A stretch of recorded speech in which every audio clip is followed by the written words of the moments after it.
Welcome everybody, and thank you for joining us today. This is the first Service Department News webinar of 2025, and I was just saying to our panelists today, we have so much to get through today, so let's crack on. My name's Eloise Hanson. I am the editor of Service Department News and your host for today's webinar. Service Department News is an online trade publication. We cover the global service department, apart hotel and extended stay industry. And today we're here to talk about PMS evolution. As the first of a new series, we have two sponsors for you today. The Residence, a London-based luxury service department company, and we have a short video to play for you today.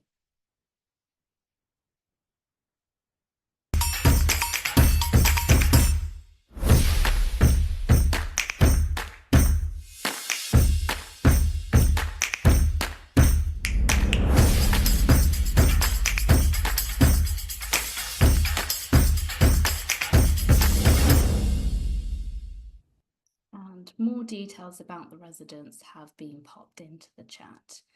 Our second sponsor for this series is Muse, a hospitality management system, and we're lucky enough to have one of their colleagues, Saba Mehta, on today. In fact, I'm going to actually hand over to Saba to introduce Muse, as I'm sure she could do a much better job of that than I ever could.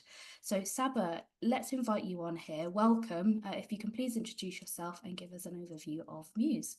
Yeah, of course. Thank you so much, Eloise. Hi everyone. My name is Saba. I am a solutions architect with Muse Hospitality Management.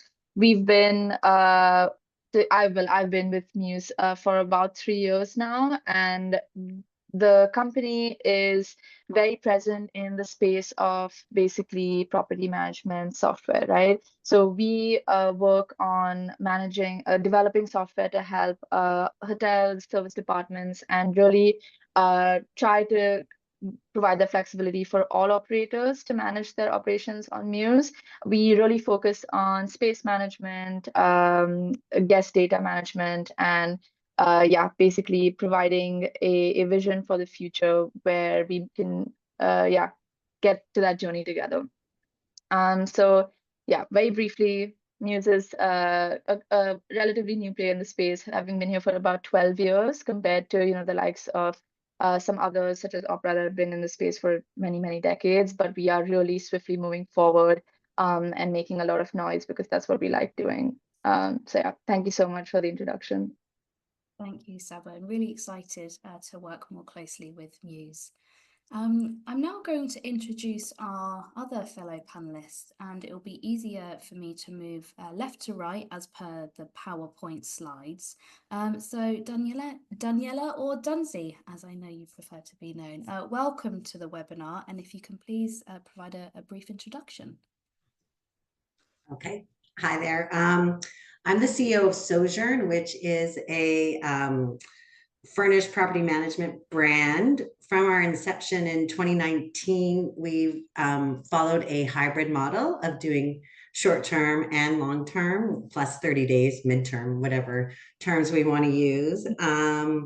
We are focused on creating a distinct, elevated brand in the market. And in that regard, what's important is we focus on consistency of the guest sensory experience. So all of our homes have, exactly the same thing so that the experience of the guest is consistent. And I'm looking forward to exploring this because as a company that started really focused on hospitality in the short term and then really has a robust midterm portion of our company, this is a very important topic to me. Thank you, Dunzi. Patrick, over to you. Welcome. Hi there.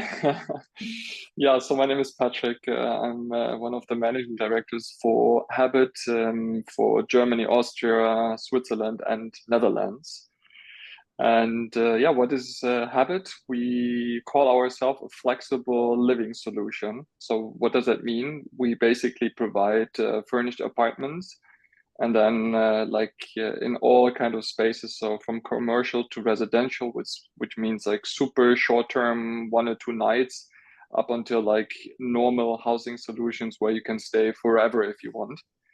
And basically we're a company that serve the needs of let's say young professional experts. And basically what we want to offer is that people can just come with their clothes, move in, and there you go. The company was founded in 2016, Berlin based. Still the let's say the main headquarter is in Berlin. But from there, we reached out to all over the world. So nowadays, of course, our biggest market is still Berlin, but we're operating in not all, but the majority of all European cities, and then also on the Asian market in Singapore and Hong Kong.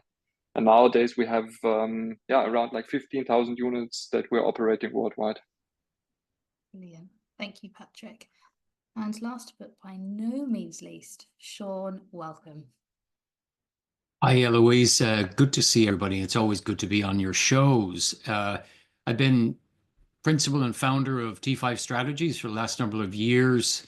A long history, 25-year plus history in accommodation, services, and real estate, with a high concentration in BTR and service departments and resorts and hotels, spreading from America to Europe and Asia. And I used to live in DC, so we have a connection here with our DC friends.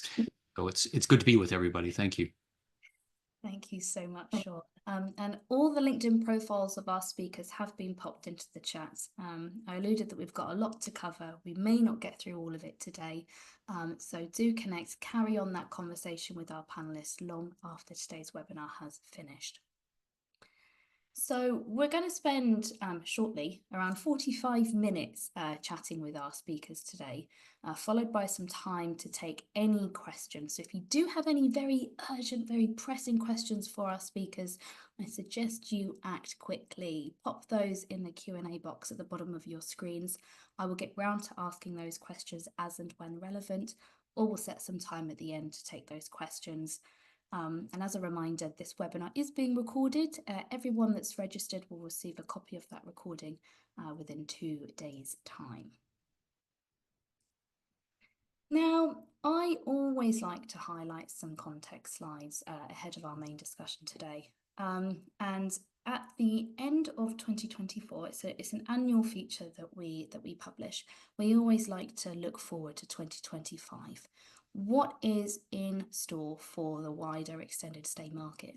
And something that I wrote about in that feature is how new demand drivers are going to shift KPIs. So what do I mean by this? Well, we're seeing how the customer base for service departments are broadening, and operators are adapting to meet these new demands. So on one hand, we are seeing slightly longer lengths of stay, and I think this is being driven by the amenities that are being offered. This is actually incentivizing guests to stay longer on property, and I'm thinking co-working, I'm thinking possibly childcare, innovations and creative ideas. Welcome here, guys. And from a tech perspective, as you can see on your screens, it's becoming easier to book extended stays as new booking engines and other instant features such as live availability and instant bookings are starting to become rolled out. But on the other hand, we're also seeing transient demand tick up. And one of the latest reports from Silverdor highlights that stays for less than 7 nights in a service department have increased by 64% year on year worldwide, and that was for 2023 to 24. Now, on the next slide, here are some examples of how some operators are actually seeking to meet the demand for flexible stays. So on the left-hand side, you have Philip Plein, who's a fashion designer and CEO of the Plein Group. He's going to be launching a luxury hotel and serviced apartment project in Albania in 2030. And I actually think this might be one of the first times that we've covered Albania as a market on Service Department News. And I think it just goes to show where in the world there are these emerging opportunities. And in the middle here, a podcast with Zaki Ahmed from Living, which is part of the Park Lane group. During this podcast, he talked about developing a project which includes several of the group's brands under one roof. So think co-living, apart hotels and student housing, all under one roof, all managed by the same, I suppose, operational company.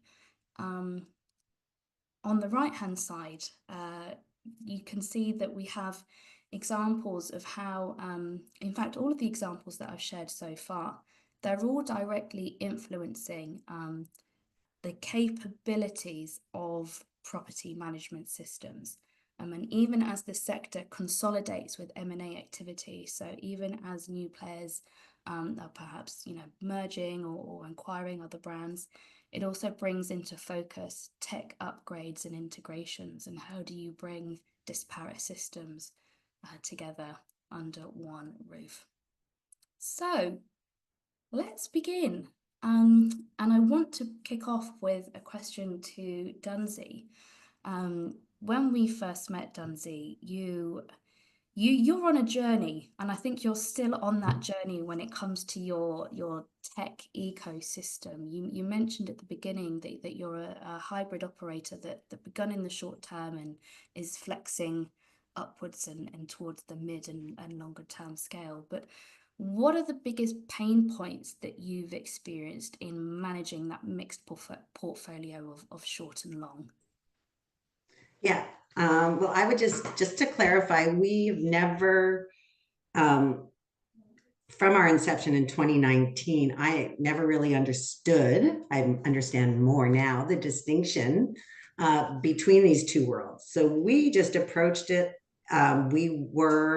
We had furnished rentals, and being in DC, there's definitely a rhythm to DC. Certainly for service departments, it's a great market. It's also a great market for visitors. And so we using tech, learned how to manipulate the calendar to be able to service the market rhythm, which, in the summer, there's a ton of interns in the city that need housing. In the spring, the nightly rates are just astronomical because you have the cherry blossoms and it's a beautiful time to be here, et cetera, et cetera. So we were founded as this company that did both. However, our tech that we used was short-term calendar management. And so the pain points really are, we've had to basically build two different companies. Now, I preface this with the fact that I am in a highly regulated location. And there are, aside from the tech differences, there are regulatory differences, there are zoning differences. So, for these companies that are, managing entire buildings, they obviously have the appropriate zoning in order to do that. But there are a lot of differences between the two worlds. And there is really no technology that manages them both appropriately. So we do run basically two different companies with two different tech stacks. And we are a more mature company, and we are sort of looking at, I always thought, as I said to you this morning, that this is the perfect place for somebody to come with a tech background and make the appropriate technology. And nobody has done that yet. So we are now, for the first time, not having a tech background, thinking of building it ourselves because, again, once you go past 30 days, you basically have a landlord-tenant relationship. And so in a jurisdiction like DC, we are obligated to make certain disclosures. We have to enter a lease agreement. We operate more like a traditional landlord in that sense. So we have, again, and I would love for somebody to build this. I don't really want to do it, but we are looking at it because it's really hard as we scale to operate in these two different silos. Mm-hmm. Patrick, let's bring you in here, because building on top of Dunsi's response there, Habyt not only operates across geographies, but actually the product itself, you offer different types of you can be more on the co-living, maybe student side. You could also cater to more of the short-term rental demand. So do you use a single PMS provider, or are you looking at different systems? And if you are looking at different systems, what is that decision criteria based on? Is it the geography? Is it the property type? Or is it your guests? Do you have the guest in mind? Over to you. Yeah, so the answer is not that easy, as you could imagine, but I can highly relate to what Dunsi was saying. I think the way Habyt operates gives, especially when it comes to the PMS system, a lot of complexities, because operating all over the world, of course, the first question is, what kind of language do you use internally, but also managing the relationship with the landlords, with the tenants, and so on. And of course, I'm based in Berlin. And for example, here in Berlin or in Germany, if you speak to your landlords, it's always the ask to do it in German. It would be super weird if you just go there and speak with them in English. The same in Italy, the same in Portugal, the same in Singapore. And that's also the same with the tenants. So luckily, as we're serving the needs for young professional experts, I think we're fine on the tenant side to do everything in English. So that's one part of the complexity. And then the other part is, as you said, there is also a lot of complexity just because of the different products that we have. So as you said, like we have co-living, then we have studios that, for example, single or couples can basically rent out with us more on the residential side. And then we also have a commercial product for daily rates. And this one also, in terms of the operations and the background, is heavy operations. And I think there is, at least what we can say, there is no one fits all solution. So because of the different products, the different processes in the background, and that's why we decided in the past to also build things internally. But especially, for example, on the commercial part, there we also have a product that is on the market that we use. But we're always trying to build one thing that could also work in all the markets for all the products and so on. However, this is not that easy. And then you're trying to build it by yourself. If I can just I know I already spoke, but I think, Eloise, you raised something else that's very interesting, which is this ability to instant book. And I think that's sort of where, when I mentioned that we started in the short-term world from a tech perspective, that has put us at quite an advantage, because I think people have historically done monthly, with all these new platforms coming forward, you have to have that ability. And so the PMS systems that have historically serviced, for lack of a better word, the plus 30-day market doesn't necessarily have that capability. And so that's, I think, a big barrier that I think is relatively easy to cross, but something that maybe Saba can speak to is that the PMSs have to answer that, because the short-term world is very far ahead in terms of channel management and calendar management. And so the ability to push out to all these different channels to get the bookings, regardless of stay, is obviously, we're in the business of occupancy and revenue generation, the most important thing. And so that's another place that these worlds are, that there's a bit of a disconnect between the worlds. Saba, on that note, you're busy creating the solutions, right, to support these operators. And I'm just curious, what's the mix of clients coming to you to say, I need help with this, or can you improve this, or can you roll out a capability like this, versus Muse looking to wider market trends and trying to come up with a solution before it's before the demand is brought up to us. Yeah, that's a really interesting question. And there are a lot of thoughts running in my head right now, a lot of because of what Dunzi and Patrick both said about the limitations of software in the market that can cater to both. This is something that Muse is actively working on, for example. So what I find, through conversations with prospects, because I work in the pre-sales process, so we talk a lot with, what are customers actually looking for in the market, and there is this huge product gap in terms of being able to, provide that flexibility in managing both short-term and long-term stays. Just like Dunzi said, they basically are two separate businesses with two separate tech stacks a lot of the times. And we have conversations with operators all the time where they either are coming from a short-term business and they want to expand into long-term, or they're coming from long-term and they want to be able to commercialize those gaps during the year and provide some kind of short-term business. And it's a very difficult balance to play in, catering to every demand that is brought to us, but also shaping our product to meet the vision that we have as a property management system, because we don't really see ourselves as a property management system. We want to be a platform that really partners with the operators we work with to allow that, optimal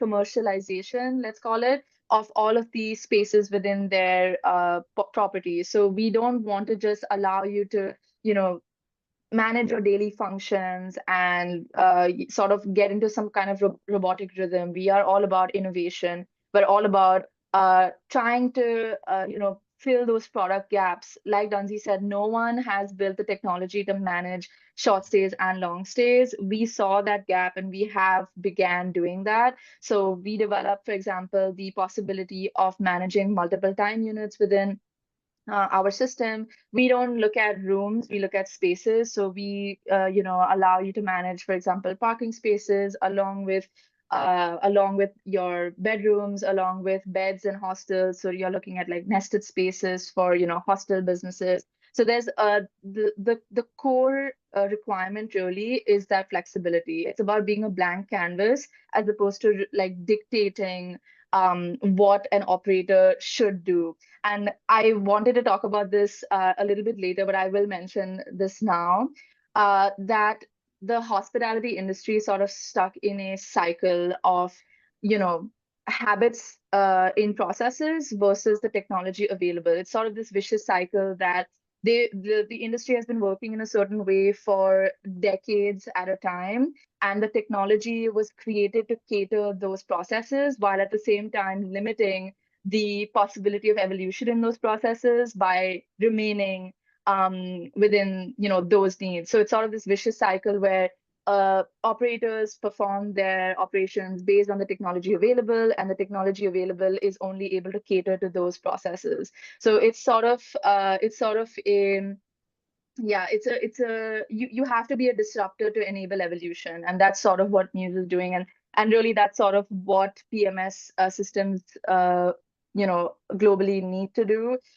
So yeah, really bringing in that focus on the operations required in both spaces, short term and long term.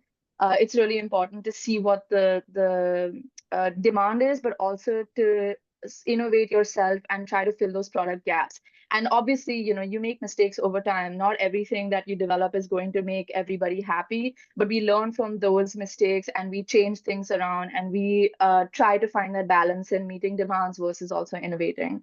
But yeah, it's almost a science, let's say. It's very, very complicated.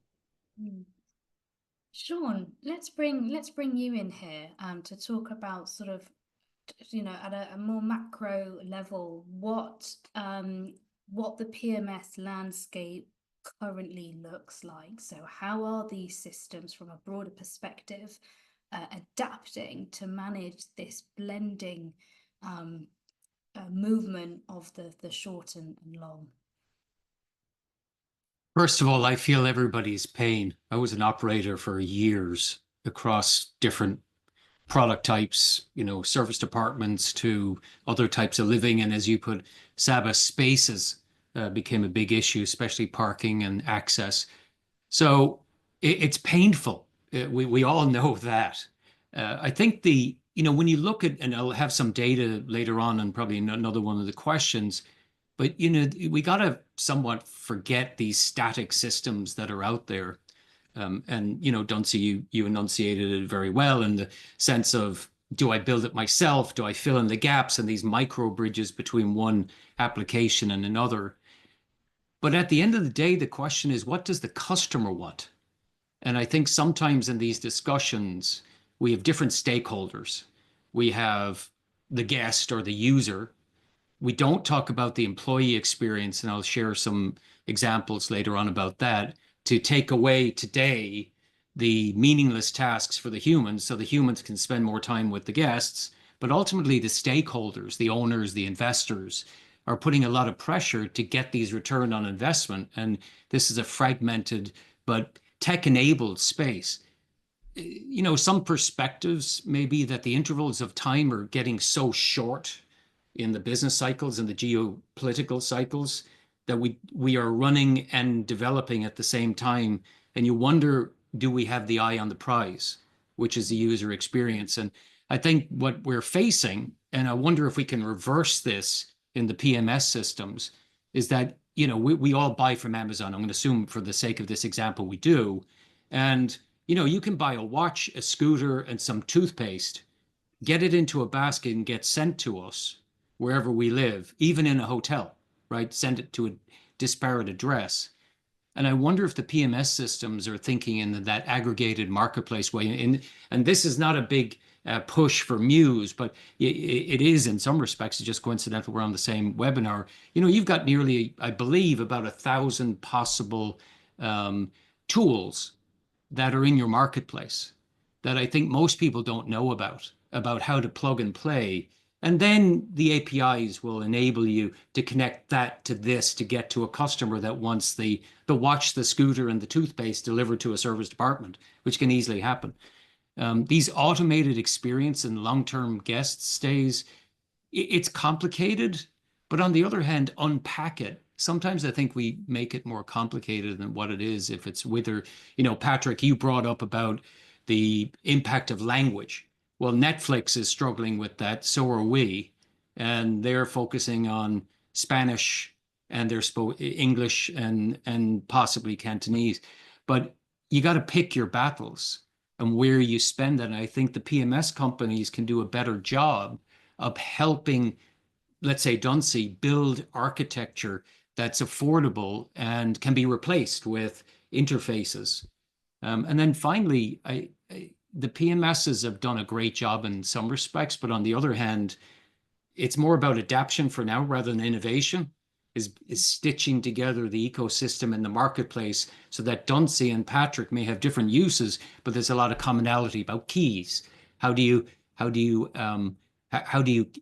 translate that into data? How do you translate that into learnings? How do you apply that to employees as well as guests, as well as the investors? And the PMS is a critical marketplace stuff. So you're on here, it's Muse. I think it's done a great job with that. And then finally, AI, I brought it up. I know I'm bringing it up. I shouldn't bring it up. How do we enable that in other ways to fill the gaps? So I'll pause there. I would definitely like to come back to pick your brains more about AI, but for a moment here, Sean, staying with you, you mentioned that the cycles are coming shorter, and I think the pace of change is so fast. I mean, take the AI angle, for instance. The number of iterations that ChatGPT or Gemini, I mean, you can trial one thing one week and there'll be a completely different landscape the week after. So from a tech perspective and keeping abreast with tech advancements, Sean, and especially with that shortening sort of business cycle, how can companies stay relevant? Like, what is your advice there in terms of staying on top of that pace of change?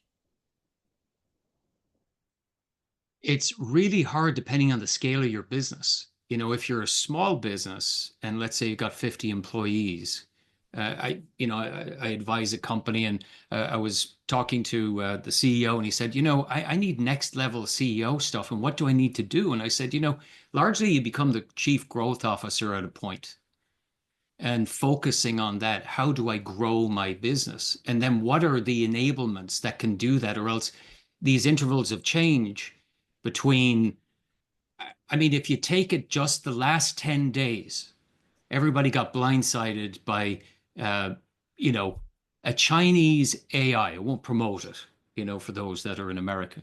So, and everybody's gone into, Meta went into bunker land and warrior land and war rooms. We got to pause. You brought it up, Eloise, about AI. Well, when we're working on projects, we're touching up to 10 to 12 AI products to come up with a tool or an answer. So it's not one size fits all, and it can be overwhelming. So I put a big underscore under overwhelming. 2, do you know the 6 drivers that drive your business? Is it flexibility? Is it guest experience? Is it new revenues? And I can just throw this up if you don't mind. Because I think this complex world, you bring up a critical conversation topic that I don't know if you can see that. Let me just put that up there. And that's me in the corner. Yeah. So, this came from one of our surveys that we put out in October through December 24. And this is from an operator's perspective. And you can see overwhelmingly, people are looking for operational efficiency.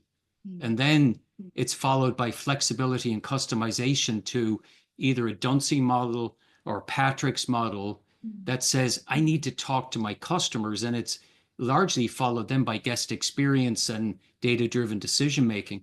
And so without going too much into that, that's the question. How do you focus on the drivers that will make you tech-enabled versus trying to be a tech company? And that's where a good PMS comes in. And, Sab will be able to speak to that as to how to stitch that together so you don't get overwhelmed. The key thing is don't get overwhelmed and look for the frictionless experience that drive value, and then reach out to others to figure out that. That's a long answer to a very short question. I'll pause.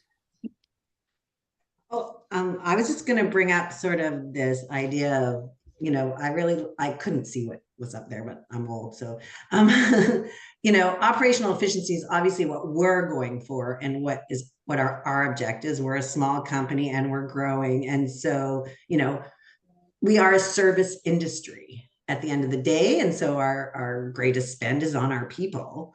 And so to the extent that we can leverage these things like AI and technology and our PMS to operate more efficiently, obviously from our perspective and our net profit perspective, that's what we're looking for, except for there is this, and Sean, you mentioned it, like we are a hospitality service company. We are not a tech company. And I think we saw with some companies that pretended to be technology companies and went public that they ran into trouble because, again, I'll just say it one more time. Like we say, we're passionate about human hospitality. We are a tech-enabled hospitality company. But the truth is that in order to operate efficiently and at a profit, we do need the tech that works. And Eloise, you mentioned, this is something that the short-term world has been very focused on, which is this ancillary income and upsells and that kind of thing. We were sort of early adopters of this guest-facing app that was focused on upsells, and we stopped. This was in 2020 because it was too soon, but we couldn't figure out how to honor the guest experience while trying to effectuate that. And so we have been looking at all the different ones that have come out, but I'll just circle back to say that it is the tech that helps us operate efficiently. It's not going to provide hospitality. Staying with you a moment or staying with Dunzi for a moment here. You just used an example of like an upselling tool or e-commerce as a very specific example of what you've trialed and maybe pulled back on. But what actual specific features from a PMS do you require to do your job more efficiently that perhaps aren't already available on market? Like, can you refine what it is that you're precisely looking for? Yeah, well, when I think of a PMS, again, I'll go back to, I think of, you know, the internal operations. And I do think for us that includes calendar management and channel distribution. But for us, really, it is that, again, from the short-term perspective, we have everything. There is everything out there, to be honest. It's just a matter of figuring out a tech stack that works from an economic perspective and achieves your objectives. But what there is not is what they don't have is the leasing aspect, right? Like, again, the application process, the credit check, the disclosures that we're obligated to give in the different jurisdictions, and the lease, and then a ledger, and, you know, not charging everything up front, charging on the first of the month, like those kinds of things that are more traditional. And then you're right. I think it was Sean who said that, like, sure, there's all these individual things. So it has to have flexibility. Like, you know, if you have a corporate lease, how does that work? If you have a master lease, how does that work? So there has to be some customization and flexibility, but this is just like the basics. And then you could figure out, like, a company, again, of our size, which is not, you know, venture backed, or we're just building a service company. We have to be able to manipulate it a little bit in order to service the outside the box things. See that Just you one off mute for a moment. Yeah, jump in. You know, the good news is, and the bad news is, our vertical, and it's not alone. We also do, you know, service experiences in healthcare, particularly patient initial emergency operations sort of models. And if it's any comfort, every vertical has the same conversation going on. You know, it's not built for me. You know, we're different than everybody else. When you go horizontal and you talk about tax, or you talk about invoicing, those tools are readily available to streamline your business. They're also out there for leases and managing leases. If you take some of the payment engines like Adyen, they have tack-on tools that go on with that. I mean, in the service department business, 10 years ago, we found tools that manage leases and structure them in a way. It's kind of like a legal document. You know, there's plenty of APIs that come from the legal environment that can help with leasing and leasing management, 30 days plus, or the 28-day regulations that are by specific to each jurisdiction. I know the DC market well. And you've got everything that at your disposal. But Sean, I don't mean to interrupt, but I don't doubt that there is something for every single one of my problems. I don't doubt that there is a tech solution for every single one of my problems, except for that I'm in the service industry. It's not like my margins are huge. If let's say I make 20%, okay? If my tech stack is 18% of that 20%, what am I going to do? So even if I had the time to understand every single plugin, everybody wants a piece of me. So at some point, it's not affordable. It's just simply not affordable. That's all. That's been our biggest struggle, is how do you say, no, that sounds great. That's going to create, and every single one of them will say, well, think of all the money you'll spend and all the money you'll save in not having to hire another person. But I go back to, we are in hospitality, and you do need people to provide that hospitality. So I need some money to pay people. And 100%. Solution for that. Yeah, I know payment is always a problem. But, you know, just going into that, just because we do tend to think that we go tech first. Probably an accountant in your market has tech software that they use for managing such matters. So it's not just And they now go to charge the you a technology fee for it. but there are solutions without even doing a API into your system that can maybe make that a little bit easier for you. But I'd use some of those professionals and weigh in on them that support your business. Saba, let's bring you in here. There's just so many interesting things being said from both sides here. I can see the argument going both ways, or it's not an argument, but the debate going both ways. I think that Dunzi has a great point, right? Not all businesses have the budget or the flexibility or freedom to be able to expand tech stacks and really look at everything out there. You have to, depending on your staff, depending on just the size of your business, you have to be able to manage a lot of these things in one place. That's why there's a huge influx of demand for all-in-one solutions, especially in the hotel space. So I won't comment on the service department space because I think there's still a lot of evolution going on there. The hotel space might be slightly more technologically advanced given the how old that part of the industry is.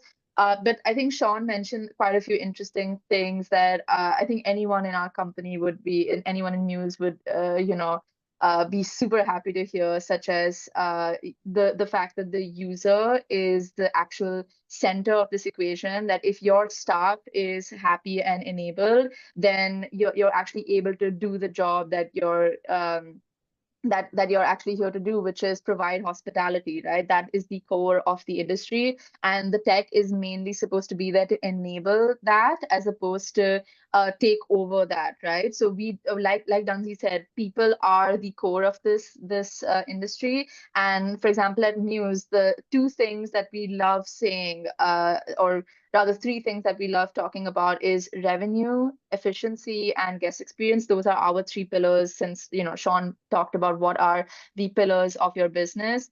And user disengagement is a term that we love throwing around, which is essentially how can we as a company, or how can PMSs as the partner really, as opposed to a vendor, how can we sort of promote that experience for you and your staff? I think that is the core question. It's not about it's not all about having fancy innovation and features and stuff. It's about how can we drive value and really lift the admin and lift that difficult day-to-day and unnecessary manual work. So although Dunzi, you do talk, you have a good point in terms of like, oh, but I don't really care about the time that I'm going to save or the money that I'm going to save. But it is sort of something that goes side by side. At least in my opinion, it is important to consider how can your tech actually help your staff do their job, right? But oh like no, I said, I do care. I yeah. do care. It's just that I might No, not. no, no. I just can't afford to buy it all. And that's Yeah. I think just that is part of the problem of having to run two tech stacks. If I was just in the Absolutely. short-term world and could have a short-term tech stack, I could implement all these things, or vice versa if I was in one world. But I've got to have right now at least two tech stacks, and so that there's a big cost to that. But 100%, you're absolutely right. Like we have customers that do currently operate multiple business models. For example, the Social Hub, they're a big partner of ours where we are able to work with them to actually innovate in the space of multiple services. So they do short stay, they do students, and they do as well just day-to-day hotels. So they've got three models that they incorporate. Same inventory, one PMS with a tech stack, but they're obviously a very, very big company. You might not have heard of them. They're very present in Europe, and they moved from the student hotel to the Social Hub. That was their rebranding because they wanted to expand the services they're providing. So we completely understand. Like I completely understand the pains that you're talking about having to manage two completely different tech stacks, right? But that is definitely a space that is untapped, which is why this is something. Like Sean was saying, also present across sectors, not just within hospitality, but no one has really thought about generalizing in that sense. Everyone is specialized, right? And that's a big area for development. I think I mean, this is a topic that you might could talk about like for hours. Yeah. I always come back to the point, thinking about the customer is in the end, the customer tells you, is he able or willing to pay the rent that you're asking for, or let's say the daily rate. I mean, our portfolio is mainly in the residential part, so we're speaking about monthly rents. And then there is no such thing that you tell the tenants like, oh, we charge this amount of rent.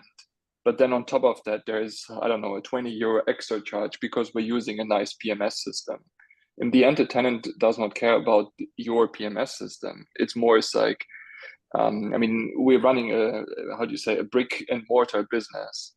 And of course, maybe it's nice to have like cool features, and that you get your questions answered immediately. But in the end, this is at least in my understanding, it's a business where people ask for accommodations and not like for super cool features that answer them the questions right away, or I don't know, a nice check-in, check-out process.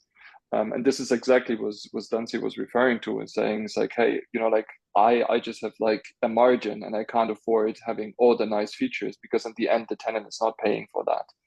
And especially, I mean, in a market, I mean, this is in Berlin or in Germany, especially right now happening, there's more demand than supply. So in the end, if we're just honest to ourselves, the customer, they don't really care about the nice tech features that you have. They just want to have an accommodation, and they don't really care about like all those great features that you could potentially build. Of course, if the market changed, then you need to think more about those features, because, you know, if there's less demand than supply, of course, you need to tell the customers like, okay, but come to me because this is better. But right now, especially in Germany, that's not the case. Patrick, can I stay with you for a moment? Because there's been a lot of conversations around, we've touched on operational efficiency, we've touched on revenues, and underlying this is the guest rights, and maybe what their needs are and what they're looking for. And if you're going to tap into all three of those pillars, you're looking at data. Data is fueling all these decisions. But if you're working across different tech stacks and different systems, how you collect, manage, analyze that data is that maybe what's the hurdle here from making us is that the hurdle from pushing forwards? And I want to stay with Patrick on this, because you mentioned that you're heavily in the residential side, but also you cater to the short-term stays. So how does that data flow and the reporting and the analytics of the two separate offerings and operationally compare against one another? What is it that you look for? What is it that you track? And quite frankly, how are you doing this? Again, not super easy to answer. Speaking about let's say a development of a company, let's say you're starting super small. I mean, in the end, you don't care about data, because in the end, you just want to rent out your apartment and there you go. And it's the same with the PMS system. So you start small, maybe you have a nice Excel list, but that's it. And the bigger you get, the more you care about data, PMS system, operational efficiency, because as your portfolio grows, you'll see that the complexity is also growing. Because I'll just give you one example. For example, here in Germany, the money that you need to pay in order to get the heating. So for us as an operator, it could potentially be that the money is paid by the landlord and then recharged to us as an operator, or we go directly to the heating company and ask for the heating. Now, the thing is, you have a big portfolio, and then you need to understand, oh, is it paid by the landlord and then recharge, or are you doing this? And in the end, of course, you want to have this data for the heating consumptions. But if that is something coming from the landlord, I mean, give it a try and try to reach out to the landlord and tell him, like, hey, can you please give me the data on that? And luckily, if you're super lucky, the landlord will give you, I don't know, a PDF file where it says, oh, here's your consumption. So good luck with, first of all, getting the data and then also being able to analyze it. And this complexity is something that is, especially in the residential market, I would say it's highly complex, and you cannot have all the data available, because it's still, let's say, an offline business, where especially in the last years and decades, nobody really cared about data. I think this is changing right now with all those new service apartment, co-living, etc. companies. But I don't know, go to a normal landlord that's just renting out apartments. They don't really care about data. And I think for us, data is important in order to drive the business in the future, but mainly, I would say, to reduce complexity, and then being more efficient on the rent, I would say. Mm-hmm. It certainly, I want to go back to the integration piece, because we've dwelled on this quite a bit actually in today's conversation. It's clearly absolutely crucial and integral for those open APIs in order to ensure that you are profitable, that you are operationally efficient, and that you are catering to the guest journey. And I want to bring Sean back in here, because you've also touched on all the solutions that are probably already available at market. It's just how do we all link it together?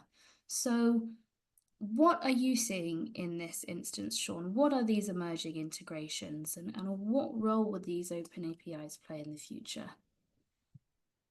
I have to share a little case study first. Maybe it's for context, and I think it speaks to some of the friction I'm hearing, which is smaller companies. How do you deal with it? It's a lot easier with bigger flows. There's a company called Like Magic, and I think Habyt does some work with them. So they're an operator. They're also a tech provider, and they have technology that interfaces with a lot of the component parts we talked about today. But they have small hotels. They're generally on small hotels, economy, high-end economy, and they might have 10 employees. Well, they have instances where it's fully integrated with their PMS system, and ultimately that shows up on an iPhone. They use a handheld smart device. The employee is seeing the exact same view as the customer. So if you're loading a passport, you can do it on the phone. You can do it in advance for validity if you're in certain markets, or you can change your reservation. But the employee is saying the other side of the coin on their handheld. So they're getting the same experience as the guest. So it's very easy. So there's companies like that that have taken the complicated and made it understood. And we did a lot of user testing on it.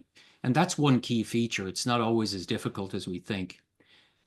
Fast forward and rapid fire, really, because we're bumping up on time here, is use what you think will drive value, because otherwise the conversation and the pressure is on you to buy every single minute API tool bolted on, and then where does it fit? So less is more. So I think one of the key takeaways here is going back in and saying, what do I really need and what I don't need? And then can you outsource some of it to a professional? It could be an accountant, it could be a tax preparer, and put it back on them to save some cash. But the rapid fire stuff is flexibility, customization, guest experience, personalization, just what we're experiencing with Amazon, or we use Spotify or other tools like that. They're having the same problems. How do you integrate new revenue streams? And I think that's a complexity that we're hearing that someone needs to fix. The below 15-day, the 15 to 28-day, and the 28 beyond, that's fixable. Operational efficiency, get in a room and hash out what works and what isn't working, and get the employees involved, and get some real customers that give you real feedback, not trying to leverage you. Yeah, they're trying to really understand. I mean, the old story of when you ask a customer years and years ago, how would you like to have your music consumed in a car? They go, great, I've got one CD player. You know what I want? I want 5 CD players, discs in that cassette. No one came up with, you know what? I've got an iPhone. I want it to be, just connect with my system in the car. The customer's not going to come up with that. But if you go back to the customer and act, what is value for you? Check in quickly, the ability to change my reservation myself. I can cancel easily. I might have some features like I have a pet or I have a car parking space. Muse has dealt with some of that. They're the value items, and try and take away. Less is more. And we tend to want to be more is more. And so without getting into everything between streamlining and support data-driven, decision-making that Patrick brought up, get the KPIs that make sense for you and stick with them based on your size. There's a lot of pressure to be tech versus tech-enabled. And tech-enabled is far better than trying to be a tech company. There's good companies that can help you with that. Save the money. Whilst we've been talking, I've had 2 key words on my page, and that's customization and data. So I'm glad that we're along those same lines, Sean. Saba, I can see your hand up, and I think we'll finish on your final word. So make them count, Saba. Yes, I just wanted to say that I agree with everything Sean has said, and I understand the pain that Dunzi and Patrick have expressed. And I just wanted to say, Patrick, you have a very valid point in terms of your customers, your guests, your residents don't care about the technology. We as PMSs should not be here to push technology on you for areas you don't need. The point is, where are your requirements? Understanding what is valuable to you and working on that specifically, as opposed to just trying to, like, I think you mentioned, enable some fancy features. It's not about that, right? It's about really, like Sean said, getting in a room, hashing out what your priorities are and where you want to develop. And that's what makes you, I suppose, tech enabled, as opposed to simply trying to adopt stuff that's just adding on your plate, as opposed to actually helping you do your job, like to Dunzi's point from the beginning as well. That was just the last thing I wanted to say. But just love this discussion. Yeah, it's super interesting. I think liken this to being in a restaurant, right? And you pick up the menu and suddenly you're thinking, my goodness, this is it's almost like a book, right? You have so many options, and the overwhelming experience of that situation can actually limit decision making. It can actually be a barrier to you making any kind of decision. So with that in mind, maybe less is more, and simplicity is the way forward. So a final anecdote from me on that note. Saba, Dunzi, Sean, Patrick, thank you so much for your time today.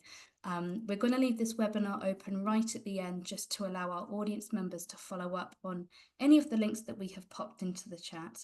But for now, I just have some final closing slides that I would like to highlight before we close off today. The next webinar in the series, 27th of February at 2 p.m. GMT, we're turning to, we're putting on our financial hats. We're looking at M&A and investment, hosted by my colleague George Sell. So the link to register for that webinar is in the chat. We would love to see you there. And fast approaching, in fact, 13th of May 2025, we're going to be celebrating 10 years of the Service Department Awards. 19 categories that you can enter at no cost. We've got best operator categories, best property categories, innovative use of technology, which Sean has kindly judged in years past. So I hope you've all been paying attention to what Sean has been saying, because I'm sure there's some nuggets of advice in there for you to refine your entry. Further details about the Service Department Awards have been popped into the chat. You've got to be in it to win it, I always say. And if you're interested in working with us, either across our digital events or our in-person events, such as the Service Department Awards, do get in touch with my colleague Katie. Her details are up on your screen and also in the chat. So once again, thank you to our panelists for today. Thank you to Muse and the residents for sponsoring. Hope you've learned a lot today. I certainly have. And I look forward to seeing you all again on the 27th of February for our next webinar. So take care, everyone, and see you all soon. Thank you. Hello, we are International Hospitality Media, or IHM for short. IHM is the #1 brand to engage with decision makers in hospitality and real estate. Our 4 multimedia brands lead their respective sectors with breaking news, comments, trends, and opinions across a variety of multimedia solutions. We provide an inspirational community to connect people through world-class events, webinars, podcasts, award schemes, and much more. But let us share our story of who we are and what we do. Over 10 years ago, Piers and George had a light bulb moment to provide expert opinion, comments, and low-cost digital content. And so, they went on a journey over the past decade, creating media platforms to serve the hospitality and real estate industries. We now have an engaged audience with a reach of over 60,000 monthly visitors across our website, 52,500 in our email database across all sectors, and over 68,000 across our social channels. Everything we do challenges the status quo. We believe in thinking differently. We make things simple and very easy to work with us, and we're a friendly bunch too. We offer creative solutions to help you achieve your business goals. Read, watch, listen, and meet with IHM. Connect with us for a chat today. Just look at some of the brands we have worked with recently.